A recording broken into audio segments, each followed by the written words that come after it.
Hello everyone, excellence in education world पर आपका स्वागत है। अगर अभी तक आपने एक्सीलेंस इन एजुकेशन वर्ल्ड को सब्सक्राइब नहीं किया है तो प्लीज़ सब्सक्राइब कर लें और साथ ही बेल आइकन प्रेस कर दें जिससे आने वाली वीडियो की नोटिफिकेशन मिलती रहे। 1813 का वह आज्ञा पत्र जिसने भारत की शिक्षा व्यवस्था को बर्बाद करके रख दिया। आइए आज जानते हैं 1813 का आज्ञा पत्र क्या था। भारत में ईस्ट इंडिया कंपनी अपने अधिकार क्षेत्र को विस्तृत करती जा रही थी तथा अपने शासन को सुचारू रूप से चलाने के लिए उन्होंने 20 वर्ष के लिए ब्रिटिश सरकार द्वारा आज्ञा पत्र प्राप्त कर लिया था। यह आज्ञा पत्र ब्रिटिश पार्लियामेंट में प्रत्येक 20 वर्ष के उपरांत पुनरावर्तन और नवीनीकरण के लिए भेजा जाता था। 1793 में जब कंपनी का आज्ञा पत्र पुनरावर्तन हेतु ब्रिटिश पार्लियामेंट में पेश किया गया तब उसके सदस्य रॉबर्ट विल्बरफोर्स ने चार्ल्स ग्रांट और ईसाई मिशनरियों का समर्थन करते हुए यह प्रस्ताव रखा कि आज्ञा पत्र में एक ऐसी धारा जोड़ दी जाए जिससे ईसाई मिशनरियां भारत में आसानी से आ जा सकें तथा अपने धर्म का प्रचार कर सकें, किंतु वहीं के एक सदस्य रैंडल जैक्सन ने इसका विरोध किया तथा इस कारण से यह प्रस्ताव स्वीकृत नहीं हो सका। किंतु इंग्लैंड की मिशनरियां चार्ल्स ग्रांट के नेतृत्व में यह बराबर मांग करती रहीं कि मिशनरियों को भारत जाने और वहां ईसाई धर्म और शिक्षा का प्रसार करने की खुली छूट दी जाए। इस मांग को जब सफलता प्राप्त हुई, जब 1793 में 20 वर्ष बाद 1813 में कंपनी का आज्ञा पत्र नवीनीकरण हेतु पुनः ब्रिटिश पार्लियामेंट में प्रस्तुत किया गया। इस बार अधिकतम सदस्यों ने मिशनरियों द्वारा चलाए जा रहे आंदोलन का समर्थन किया। वास्तव में यह आज्ञा पत्र भारतीयों के लिए अत्यंत संदेहजनक व विवादास्पद था। एक विद्वान ने ठीक ही कहा था, भारत के लोग यह समझते थे कि कंपनी के चार्टर की पुनरावृत्ति एक प्रकार से भारत को 20 वर्ष के लिए ठेके पर देना था। The charter giving to 20 years lease to the East India Company was considered by the natives of India as farming them out. इस नवीन आज्ञा पत्र में 3 नवीन धाराएं जोड़ी गईं। 1813 के आज्ञा पत्र में 1 लाख रुपया भारत में विद्या प्रसार के लिए रखा गया। इस शैक्षिक विकास में नाम मात्र का दिखावटी योगदान प्रदान किया गया। यह धन साहित्य के पुनरुद्धार और उन्नति के लिए और भारत में स्थानीय विद्वानों को प्रोत्साहन देने के लिए तथा अंग्रेजी प्रदेशों के वासियों में विज्ञान के आरंभ तथा उनकी उन्नति के लिए निर्धारित किया गया था। ईस्ट इंडिया कंपनी को ब्रिटिश शासित प्रदेशों में शिक्षा के प्रसार की पूर्णतया छूट मिल गई थी।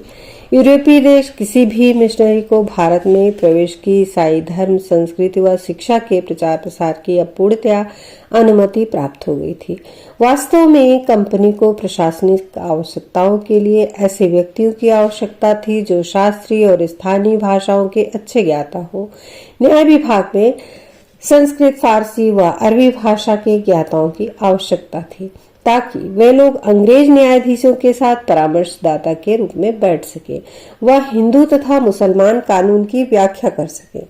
भारतीय रियासतों के साथ पत्र व्यवहार करने हेतु राजनीतिक विभाग को फारसी पढ़े लिखे व्यक्तियों की आवश्यकता थी।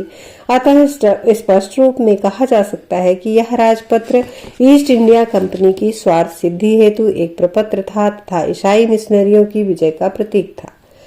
इस आज्ञा पत्र की भ्रामक व संदेहास्पद भाषा के कारण जिस पर 1 लाख रुपए की संस्तुति की गई थी उसके व्यय का स्पष्ट आधार प्राप्त नहीं हो रहा था, क्योंकि आज्ञा पत्र में इसके व्यय से संबंधित स्पष्ट दिशा निर्देशों का पूर्णतः अभाव था।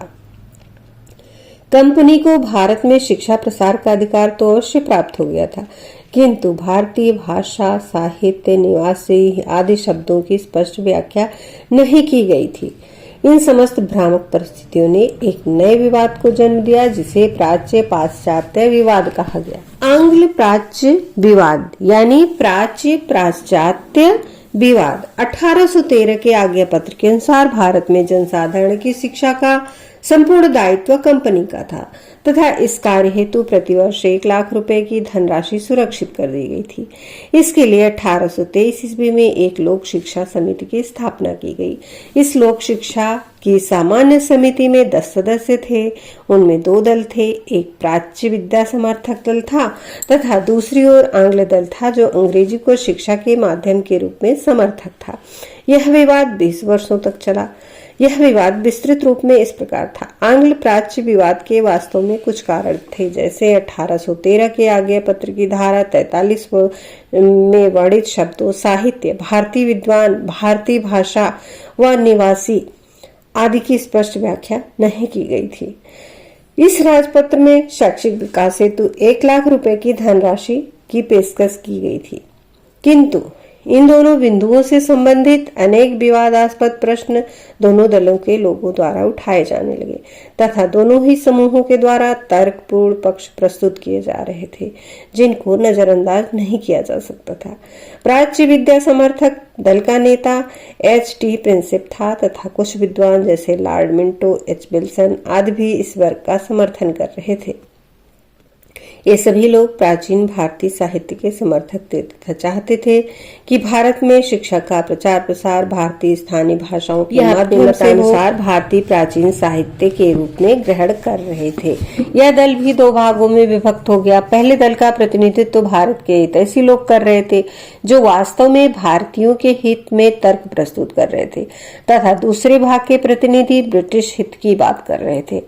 भारतीयों व उनके हितों की बात करने वाले दल के व्यक्तियों का मानना था कि भारत में जब भारतीय धर्म, दर्शन, साहित्य की शिक्षा दी जाए तो ही यहाँ के नागरिकों के व देश का विकास हो पाएगा। उन्होंने शिक्षा के माध्यम के रूप में संस्कृत, अरबी, फारसी जैसी भाषाओं का समर्थन किया। प्रिंसिप का तर्क था, यदि भारतीयों को बलपूर्वक अंग्रेजी भाषा पढ़ाने का कार्य किया जाएगा तो उनके विकास का मार्ग अवरुद्ध हो जाएगा। इसके विपरीत ब्रिटिश हित साधने वाले व्यक्तियों का मत था कि भारत में पाश्चात्य ज्ञान विज्ञान की शिक्षा देना अव्यवहारिक है। इसके अतिरिक्त कुछ का मत था कि भारतीय पाश्चात्य ज्ञान, भाषा, साहित्य और ज्ञान विज्ञान की शिक्षा प्राप्त करने योग्य नहीं है।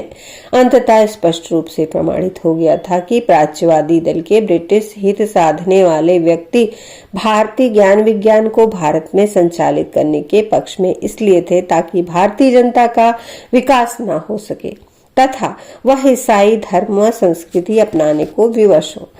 पाश्चात्यवादी दल में भी भारत के हित व ब्रिटिश हित 2 प्रकार के व्यक्ति सम्मिलित थे। भारत के हित को देखते हुए राजा राम मोहन राय जैसे विद्वान पाश्चात्य भाषा व शिक्षा पद्धति को भारत में प्रचलित करने के पक्षधर थे तथा भारतीय जनता भी अंग्रेजी शिक्षा व ज्ञान विज्ञान का अध्ययन कर सके। जबकि ईसाई धर्म को मानने वाले अंग्रेजों का मत था कि यदि भारतीयों को अंग्रेजी शिक्षा प्रदान की जाएगी तो भारत में प्रत्यक्ष व अप्रत्यक्ष रूप से अंग्रेजी भाषा, ईसाई धर्म और पाश्चात्य संस्कृति का प्रसार होगा वह भारतीय संस्कृति का अंत हो जाएगा, क्योंकि अंग्रेजी शिक्षा ग्रहण करना कुछ महंगा था। इसलिए केवल उच्च वर्ग के लोग भारतीय ही अंग्रेजी शिक्षा ग्रहण कर सकेंगे। यह संपूर्ण विवाद लगभग 20 वर्षों तक चला। 1834 में अंततः इस विवाद के अंत हेतु ब्रिटेन सरकार की ओर से लॉर्ड मैकाले भारत आया। प्राच्य पाश्चात्य विवाद का अंत। प्राच्य पाश्चात्य विवाद भिन्न भिन्न विचारधाराओं के कारण अत्यंत जटिल अवस्था में पहुंच गया था तथा यह विवाद लगभग 20 वर्षों के लंबे काल तक विभिन्न विवादों के साथ चलता रहा। 1833 के नवीन आज्ञा पत्र के उपरांत भी यह विवाद समाप्त नहीं हुआ। अतः तत्कालीन governor general Lord William Bentinck ने मामले के विवरण पत्र की सहायता से इस विवाद को समाप्त कर दिया। अंग्रेजों की कुटिल चाल से सन 1833 में एक राजपत्र निकाला गया। सन 1813 के आज्ञा पत्र के उपरांत 1833 ईस्वी में 20 वर्षों बाद ब्रिटिश पार्लियामेंट में ईस्ट इंडिया कंपनी को नया आज्ञा पत्र जारी किया गया। इस आज्ञा पत्र में कंपनी को अपने द्वारा शासित प्रदेशों में शिक्षा की उचित व्यवस्था हेतु निम्नलिखित निर्देश दिए गए। बंगाल प्रांत के गवर्नर की परिषद में एक कानूनी सलाहकार होगा तथा अन्य प्रांतों के गवर्नर कुछ मामलों में उसके अधीन होंगे। गवर्नर जनरल की परिषद में एक कानूनी सलाहकार होगा जो गवर्नर जनरल को किसी भी मामले में कानून से अवगत कराएगा। शिक्षा हेतु 1813 के राजपत्र में जो राशि 1 लाख रुपए थी वह बढ़कर 10 लाख रुपए कर दी गई। भारत में ब्रिटिश शासन का प्रभुत्व और अधिक बढ़ गया। कंपनी ने जाति, धर्म, वर्ग का भेद समाप्त कर सभी व्यक्तियों को शैक्षिक योग्यता व कार्यक्षमता के आधार पर समान पक्ष प्रदान करने का प्रावधान किया। इसी राजपत्र की प्रथम धारा के आधार पर लॉर्ड विलियम बेंटिक की सहायता एवं विवाद को निपटाने हेतु लॉर्ड मैकाले को कानूनी सलाहकार के रूप में भेजा गया। वीडियो को लाइक करें, ज्यादा से ज्यादा शेयर करें और अपने बहुमूल्य सुझाव कमेंट बॉक्स में अवश्य दें। आपको ऐसे ही अच्छे वीडियो मिलते रहेंगे। बने रहिए एक्सीलेंस इन एजुकेशन।